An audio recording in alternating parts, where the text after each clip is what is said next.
రహస్యములనన్నిటినీ క్రోడీకరించారు. క్రోడీకరించి మనకి సంహితా రూపంలో ఇచ్చారు. అందులో చెప్పారు శ్లోక రూప మంత్రం. అది మంత్రం అయితే మళ్ళీ అందరూ చెప్పడానికి సావకాశం కలగచ్చు, కలగకపోవచ్చు, ఎందుకంటే స్వరభేదం ఉంటుంది. కానీ అది శ్లోక రూప మంత్రం.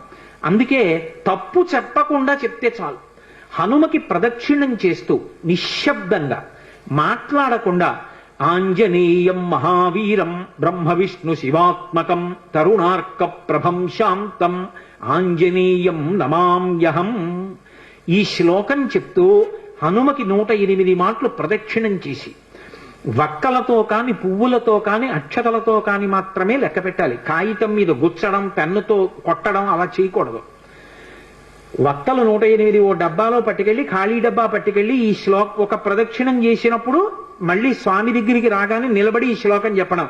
ఆంజనేయం మహావీరం బ్రహ్మ విష్ణు శివాత్మకం తరుణార్క ప్రభం శాంతం రామదూతం నమామ్యహం అండం. ఆ వక్క తీసి పక్క డబ్బాలో వేయడం.